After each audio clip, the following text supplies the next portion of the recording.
Coba ingat keputusan terakhir dalam hidupmu. Apakah itu soal uang, pekerjaan, hubungan atau relasi, atau mungkin keputusan spiritual? Sebelum kamu memikirkannya, sebelum kamu berdiskusi, sebelum kamu berdoa, apa yang terjadi di rahangmu?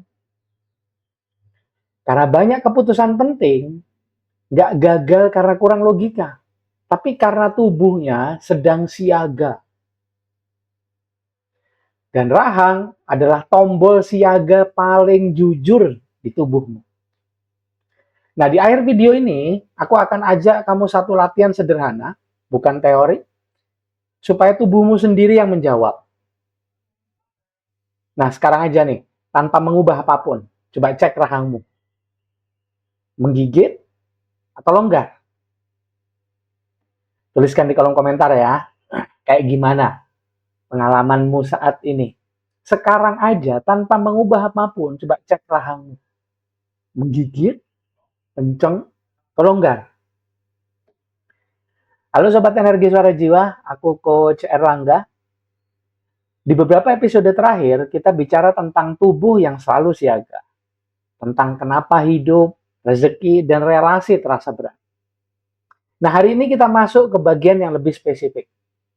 Ke satu bagian kecil yang sering diabaikan tanpa menentukan hampir semua keputusan hidupmu.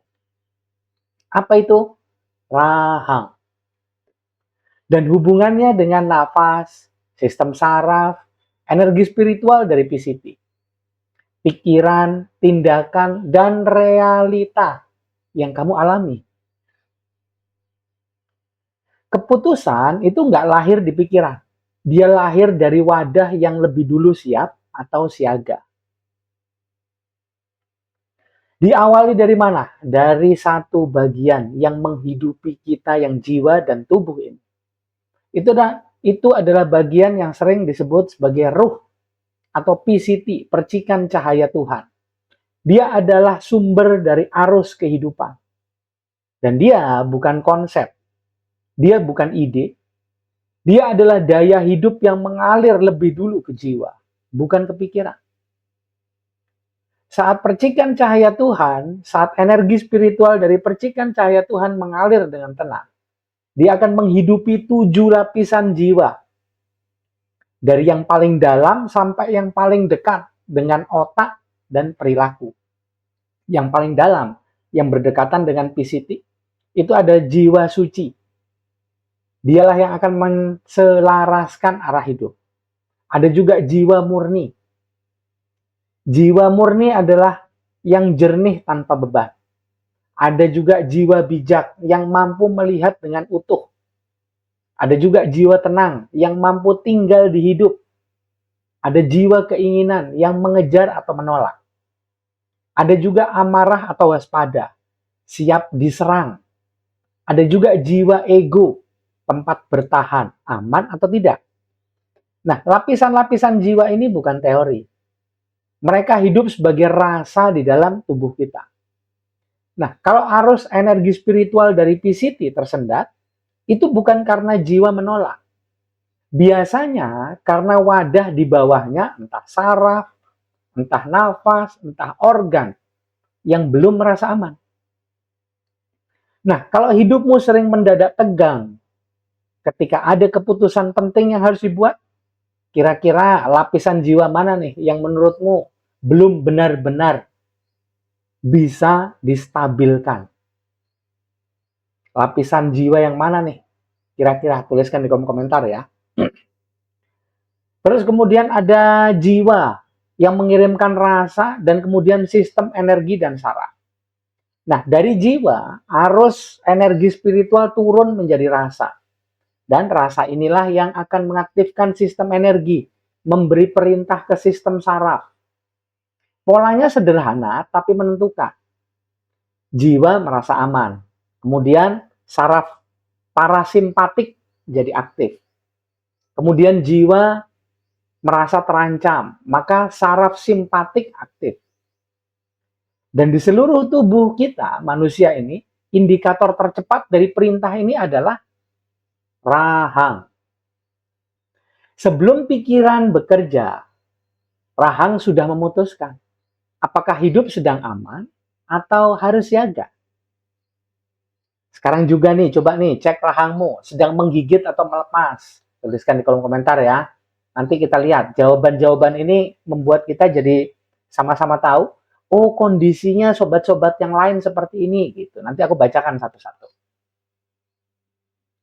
Kemudian ada juga yang terjadi di level jiwa, yang dihidupi oleh energi spiritual dari PCT.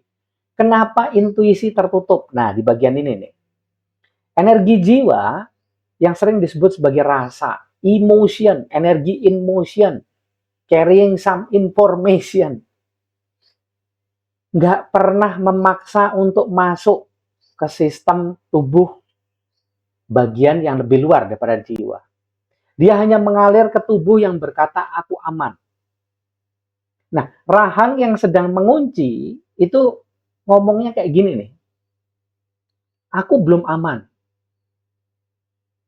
Nah, maka yang terjadi bukan kesalahan spiritual, tapi mekanisme alamiah. Mekanisme alamiah yang terjadi di dalam diri. Apa itu? Intuisi terasa tertutup. Kepekaan jiwa jadi nurun. Doa jadi terasa mental, bukan hidup. Kemudian spiritualitas terasa kering. Ini bukan karena pencipta menjauh, tapi karena wadah sedang menutup. Realita itu selalu mengikuti kondisi wadah kita. Nah, kalau wadah kita tegang, arus kehidupan jadi mengecil. Coba saat kamu berdoa nih atau merenung, tubuhmu benar-benar hadir atau masih berjaga? Ada juga yang terjadi di level tubuh dan sistem saraf. Kenapa rahang kita nih ngunci, tegang? Nah, rahang mengunci itu bukan kebiasaan buruk, itu refleks yang paling purba. Saat rahang mengeras, maka saraf simpatik jadi aktif. Tubuh masuk ke mode siaga. Dan dunia dibaca sebagai potensi ancaman. Kemudian tubuhnya berkata gini nih, aku harus siap diserang. Nah, dampaknya nyata dalam hidup kita. Apa aja? Sulit nerima rezeki. Karena apa? Karena harus dijaga. Sulit memilih jernih. Karena harus aman. Sulit hadir pada hubungan atau relasi. Kenapa? Karena waspada. Sulit tenang dalam spiritualitas. Kenapa? Karena harus berjaga. Coba ingat, satu keputusan yang kamu sesali, Sob. Nah, saat itu rahangmu sedang gigit kenceng atau sebenarnya ingin melepas? Kan kelihatan dari situ ya. Nah, yang terjadi juga di level nafas dan hormon. Kenapa keputusan terasa tergesa-gesa? Rahang kaku, diafragma ikut kaku. Nafasnya jadi memendek. Hormon kortisol, hormon stres naik. Hormon kortisol yang tinggi itu membuat tubuh pengen gini nih, cepat selesai, cepat aman, cepat keluar dari rasa nggak nyaman. Nah, itulah sebabnya banyak keputusan penting yang terasa tergesa-gesa, defensif, impulsif. Ini bukan kebodohan. Ini biologi yang belum dilatih. Ini biologi dan nervous system. Biologi, neurobiologi, semua bagian tubuh kita yang di dalam biologisnya ya, organ tubuh yang belum diregulasi atau dilatih. Ini bukan kebodohan ya, Sob. Terus yang terjadi juga di pikiran, tindakan, realita gitu. Nah, logika bukan sumbernya. Logika bukan sumber keputusan. Logika adalah penerjemah kondisi tubuh. Kalau tubuh siaga, logika nyari aman. Kalau tubuh rileks, logika menjadi kebijaksanaan. Nah, itulah sebabnya orang pinter minumnya tolak angin. Sorry.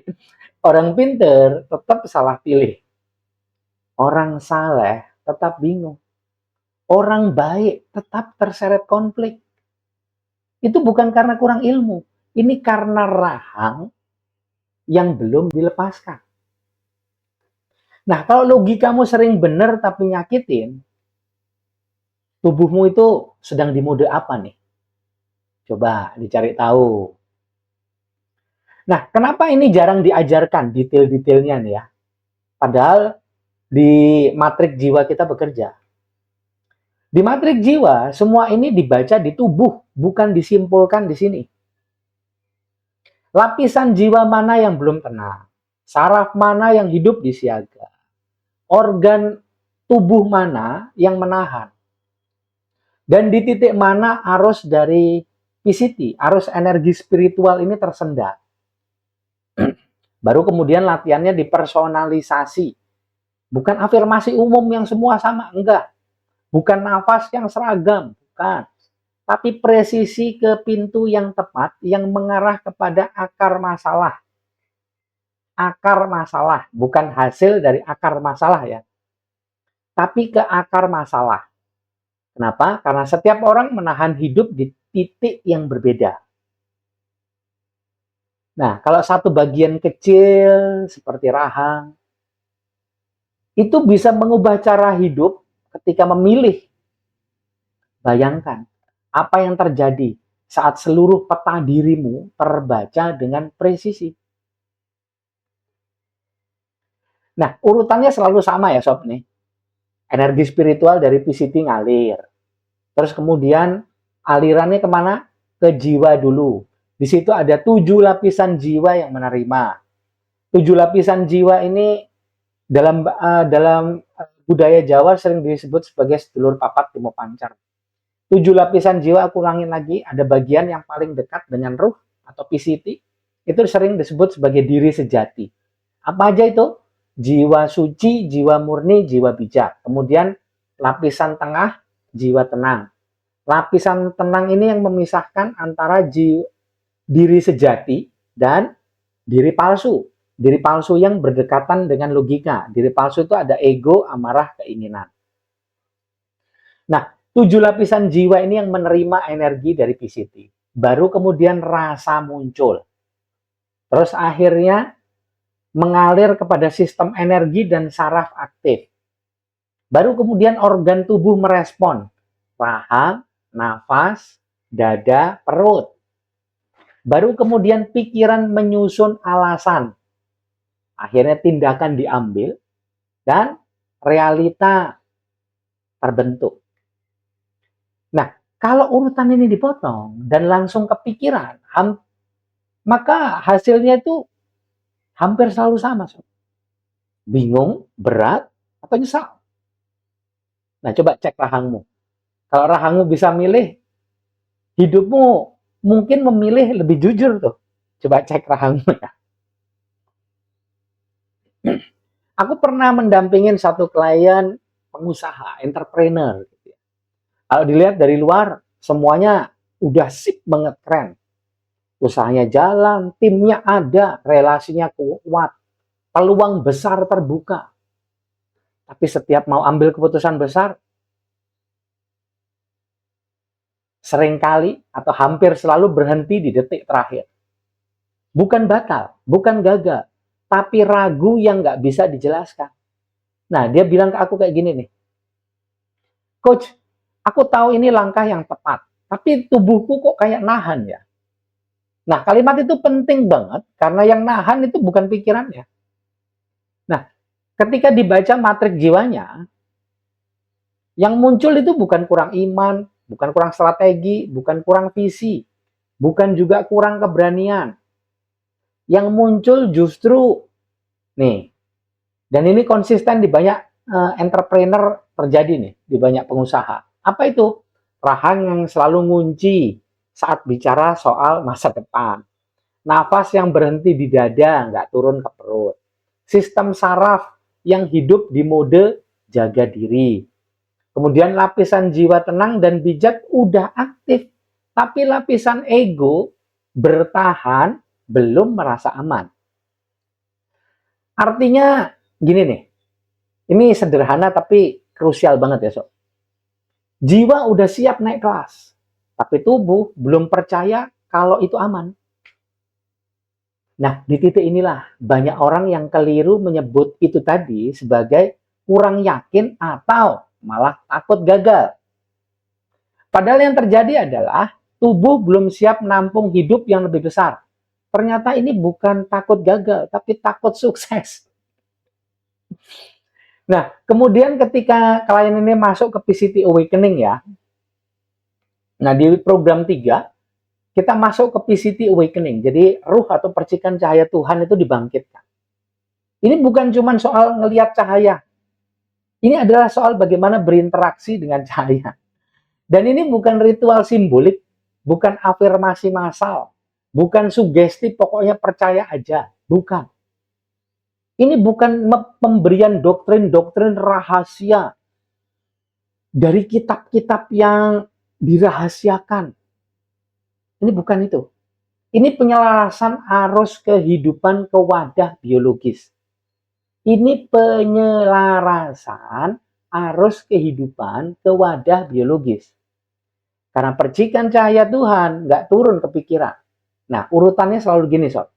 Dari PCT ke jiwa, muncul rasa, terus kemudian dihantar ke sistem energi, terus kemudian mengalir ke saraf, akhirnya organ tubuh merespon, baru kepikiran, akhirnya keputusan dibuat, baru jadi realita. Nah, masalah klienku tadi itu bukan di pikiran. Masalahnya ada di transisi jiwa ke tubuh. Dari mana taunya aku? Dari scanning, diagnostik, matrik jiwa, dan bagian-bagian tubuh yang detail-detail lainnya. Nah, latihan yang presisi, yang sesuai dengan akar masalah. Ini yang jarang banget diajarin. Karena matrik jiwanya udah kebaca, maka latihannya ini bukan dibuat untuk umum. Nah, yang kita lakukan di program itu sangat spesifik.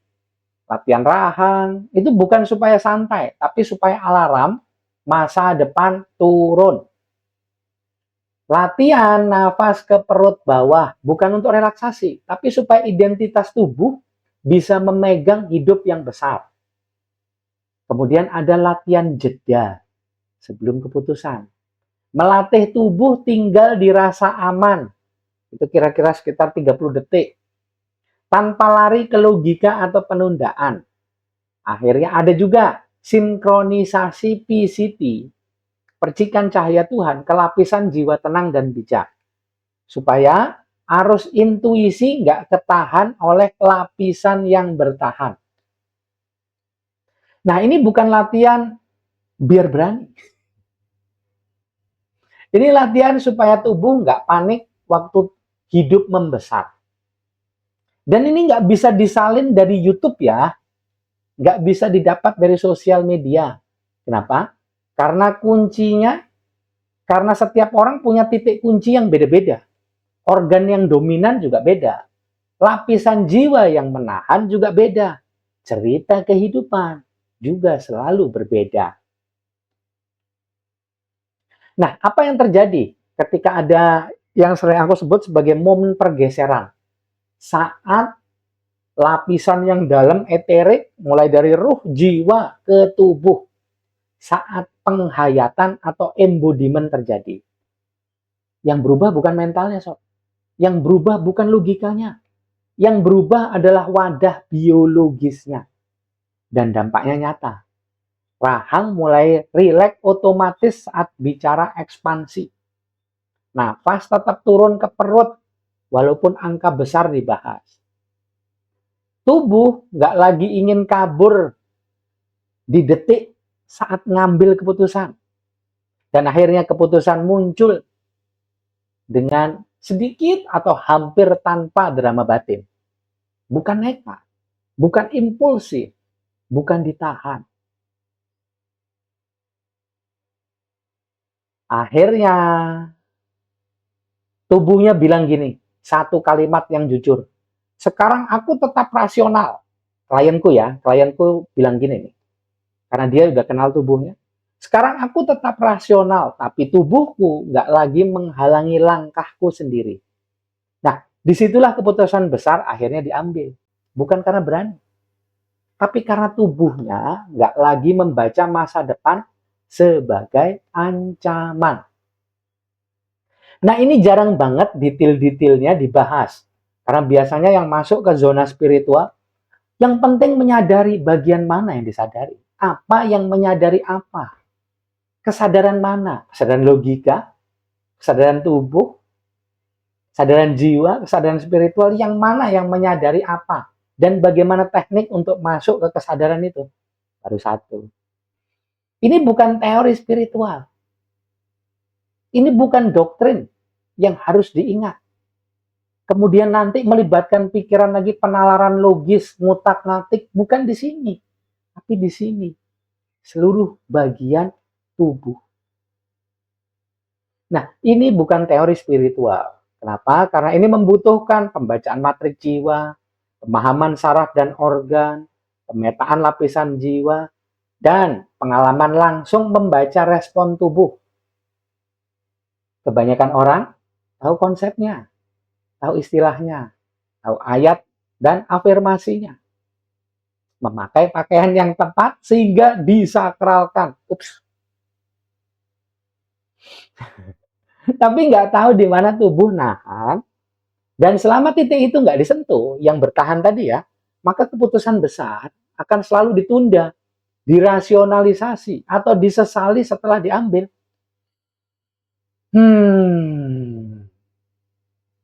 Nah, kadang yang kita butuhkan bukan jawaban baru, tapi wadah yang cukup aman, supaya jawaban yang sudah kita tahu nggak lagi ditahan oleh tubuh kita sendiri. Aku sering berada di kondisi itu, Sob.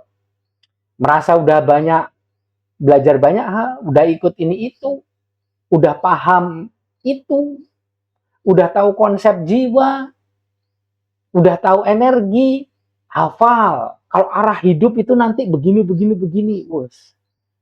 Tapi kok keputusan hidupku malah aneh ya. Bukan salah ya, bukan ngawur, tapi aneh. Yang satu ditunda terus, yang satu diambil tapi ragu. Yang satu diambil terus kemudian disesali. Sampai satu hari, aku melakukan hal yang sepele banget, tapi mengubah caraku ngelihat hidup. Aku nggak nganalisis pikiranku, aku mengamati tubuhku. Dan di situ aku menemukan hal yang jujur aja, konyol, tapi nampol banget. Setiap kali aku mikir keputusan besar, bukan konflik, bukan bahaya juga. Nggak dikejar apa-apa juga. Tapi rahangku refleks ngeras. Kayak mau berantem. Padahal cuma mikir masa depan. Nah, aku berhenti sejenak. Megang rahangku, pijit-pijit, ketawa. Sendirian ketawanya. Aneh lah. Nah, ini aku mau hidup lebih baik atau mau duel? Karena tegang. Nah, yang sebenarnya terjadi di dalam diriku bukan cuma soal mental, bukan cuma soal keberanian. Ini alur hidup yang ada di dalam tubuh. Percikan cahaya Tuhan, energi spiritual dari situ ngalir dari atas ke bawah, bukan sebaliknya. Urutannya gini. Nah, ini yang jarang banget dibicarakan mungkin karena orangnya juga cuma menghafal ya, tidak mengalami secara langsung atau cuma melihat cahayanya tapi tidak berinteraksi. Energi spiritual dari ruh, dari PCT, ngalir ke jiwa, muncul rasa, kemudian disampaikan ke sistem energi, baru kemudian ke saraf, akhirnya turun ke organ tubuh, kemudian ke pikiran, dan keputusan diambil. Nah, di diriku waktu itu yang terjadi gini, lapisan jiwa bijak dan tenang itu udah aktif. Aku tahu arah, tahu mana yang benar. Lapisan jiwa ego yang bertahan belum rasa aman. Dia bilang gini, tubuh masih hidup di cerita lama. Bilangnya gini, jangan lengah.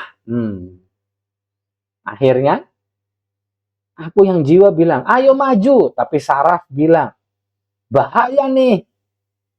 Nah, siapa yang menang? Di dimensi 3, di tempat kita hidup di sini, di bumi. Yang menang selalu tubuh. Tubuh selalu tubuh. Dari jiwa turun ke saraf dan organ tubuh. Saat jiwa ingin ekspansi kayak ceritaku tadi, maka yang muncul, rasa yang muncul itu halus dan cepat. Tapi karena sarafku belum diregulasi atau dilatih, maka saraf simpat saraf simpatis saraf simpatik aktif. Napas berhenti di sini nih. Diafragma ngunci. Rahang negang sebagai sinyal siap serang. Nah, rahang itu bukan kebiasaan. Rahang adalah gerbang terakhir sebelum keputusan. Nah, begitu rahang mengeras, maka pikiran ikut mencari alasan aman. Logika dipakai untuk menunda. Keputusan jadi ragu atau impulsif. Bukan karena aku bodoh sih. Bukan karena aku bodoh sih. Kalau iya gimana? Bukan karena aku bodoh. Bukan karena aku kurang iman. Tapi karena tubuhku masih hidup di medan perang lama. Kayak tentara yang sudah pensiun. Pensiun. Tapi masih tidur sambil ngepal tangan. Senjata di bawah bantal. Padahal di sampingnya istrinya atau malah anaknya. Bukan musuh, bukan di hutan, tapi di rumah, di ranjang. Nah, saat aku berhenti maksa diri, saat berhenti harus yakin, apa yang terjadi? Pelan-pelan aku berhenti melakukan kesalahan yang klasik yang ada pada diriku. Maksa afirmasi, wes, maksa keberanian, maksa logika menang. Nah, aku mulai melakukan hal yang lebih masuk akal. Dengerin rahangku, menurunkan nafas ke perut, nenangkan saraf sebelum nenangin pikiran. Nah, aku sedang mengajari tubuh satu pesan sederhana. Kita aman ya di masa depan. Kita aman ya di masa depan. Nah, anehnya, justru setelah itu, keputusan malah jadi jernih. Nggak dramatis, nggak perlu dipaksa. Nggak bikin perang batin. Bukan karena aku jadi lebih pintar, tapi karena alur hidup di dalam diriku kembali utuh. Dan di titik itu, aku benar-benar jadi paham, sob. Banyak keputusan yang nggak gagal karena logikaku. Tapi bocor karena jiwa udah maju, tapi tubuh belum ikut pindah. Kalau rahangmu bisa bicara sekarang, sob, menurutmu dia lagi bilang apa nih? Tenang dikit dong, ini aman. Atau, ayo siap tempur, jangan lengah. Tulis saja di kolom komentar. Kenapa? Karena kadang tubuh lebih jujur daripada semua teori yang pernah kita ingat dan pahami. Karena banyak ajaran bilang, percaya aja, naikkan vibrasi, serahkan pada pencipta. Dan kalimat-kalimat itu nggak salah. Masalahnya bukan di ajarannya, masalahnya di apa yang tidak diajarkan setelahnya. Hampir nggak ada yang ngajarin satu hal yang krusial. Bagaimana membuat tubuh aman untuk memegang apa yang dipercaya. Karena sebagian besar atau bahkan mayoritas praktek spiritual itu berhenti di pikiran, di makna, di langit kesadaran. Bukan di tubuh biologis yang hidup tiap hari. Nah, kenapa banyak praktisi nggak bisa menjelaskan teknisnya? Bukan karena mereka jahat, bukan karena ilmunya palsu, tapi karena mereka sendiri lupa turun ke tubuhnya. Karena sebagian besar jalur spiritual tradisional ngajarin menyadari, memahami, melampaui, ninggalin dunia. Bukan menenangkan saraf, bukan mengurai refleks tubuh, bukan membaca organ, bukan melatih wadah biologis. Akibatnya, spiritualitas jadi vertikal aja, dari bumi ke langit.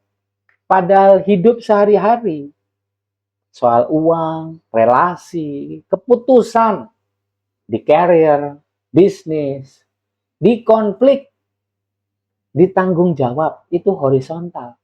Dan dia terjadi di mana? Di rahang, di napas, di dada, di perut, di nerve system atau sistem saraf. Dan ini wilayah yang nggak bisa disentuh oleh filsafat. Karena filsafat bisa menjelaskan mengapa, tapi tidak tahu bagaimana. Saat spiritual nggak dibawa ke tubuh, maka yang terjadi adalah, nih kayak gini nih.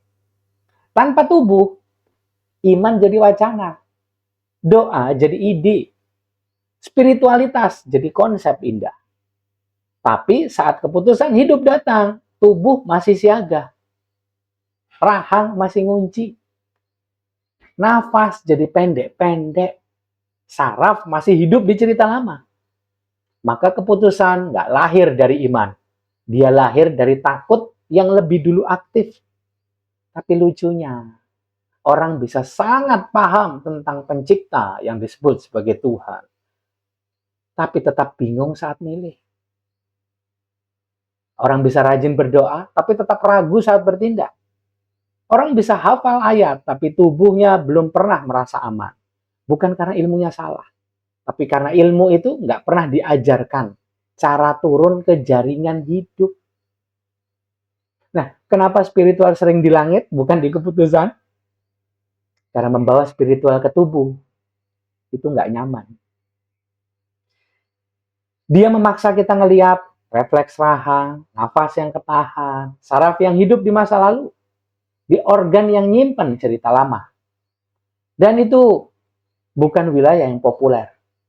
Lebih mudah ngajak, yakinlah, daripada mari kita lihat kenapa tubuhmu nggak bisa yakin.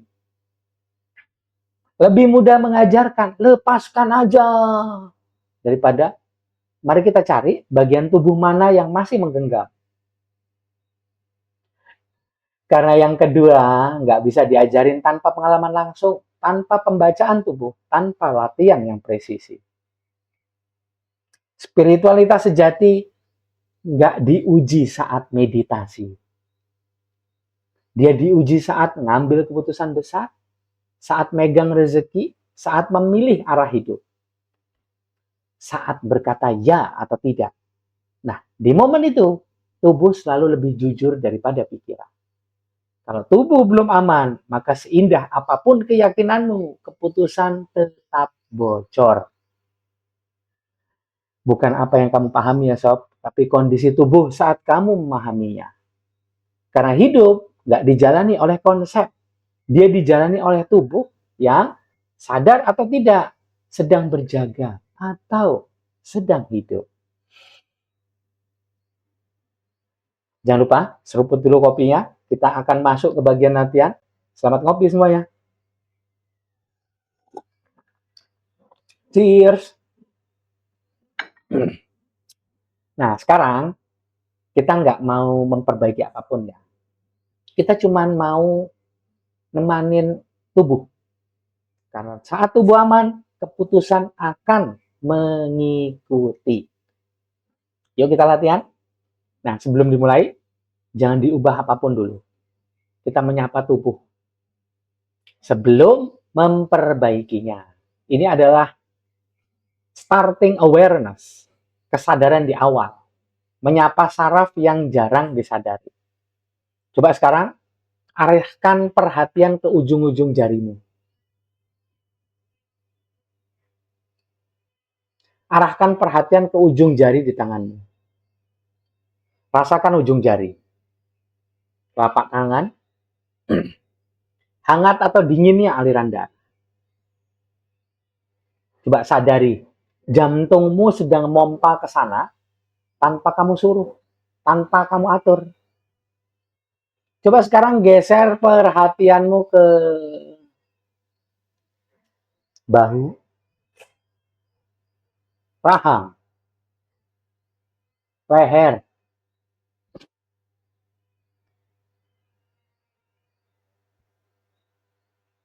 Nggak perlu diperbaiki ya, cukup disadari.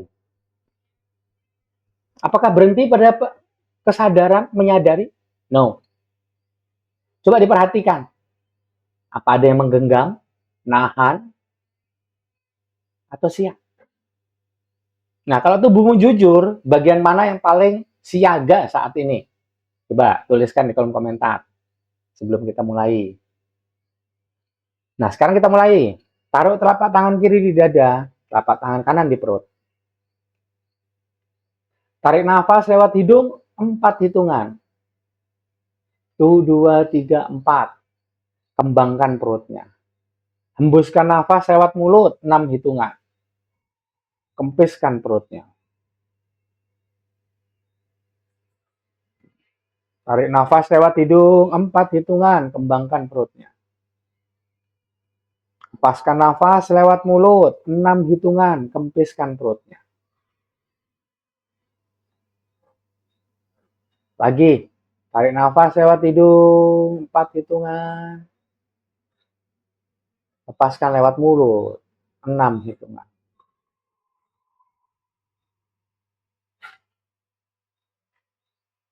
Tarik nafas lewat hidung.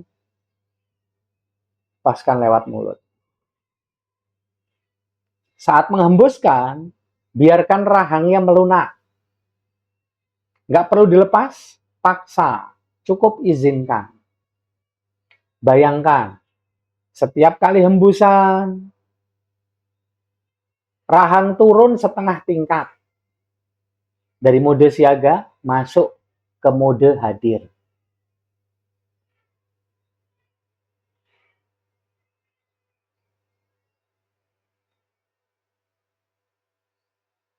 Tarik nafas lewat hidung 4 hitungan. Lepaskan lewat mulut 6 hitungan.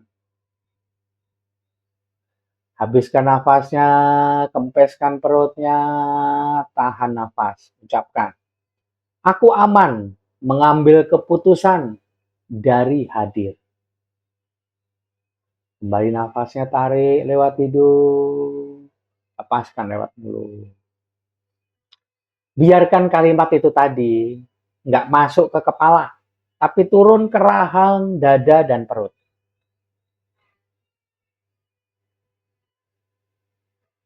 Sekarang cek lagi rahangmu, nafas, dada. Bukan lebih baik atau lebih buruk ya. Cukup berbeda atau sama. Perubahan kecil pun berarti, karena tubuh itu nggak berubah lewat logika, tapi lewat izin. Nah, saat rahangmu melunak dan nafasmu manjang seperti sekarang, maka saraf turun dari mode siaga. Hormon mulai stabil. Organ berhenti menahan. Aliran energi spiritual dari PCT mulai mengalir lebih utuh. Keputusan nggak lagi lahir dari buru-buru. Bukan karena kamu mikirin hal yang benar, tapi karena wadahmu siap menerima yang benar. Nah, latihan ini adalah latihan umum. Dia membantu menenangkan gerbang keputusan. Tapi setiap orang punya pintu yang berbeda di matrik jiwanya. Ada yang ketahan di rahang, di perut, di dada, ada juga yang di nafas. Nah, latihan presisi baru bisa dilakukan setelah pola tubuh dan jiwa kebaca. Coba tulis di kolom komentar. Setelah latihan ini, rahangmu lebih lepas atau baru sadar betapa tegangnya tadi sebelumnya. Kadang kesadaran kecil lebih jujur daripada keputusan besar yang kita paksa-paksain ya sob. Terima kasih sudah latihan bersama. Di episode berikutnya, kita mau latihan dan bahas. Kenapa intuisi sering nggak muncul saat tubuh terlalu tegang? Dan detail-detailnya tunggu di sana. Di episode berikutnya ya. Keputusan terbaik nggak lahir dari paksaan. Dia lahir dari tubuh yang aman. Sadari dulu, percaya kemudian. Sampai ketemu di episode selanjutnya. Live long and prosper. Love you.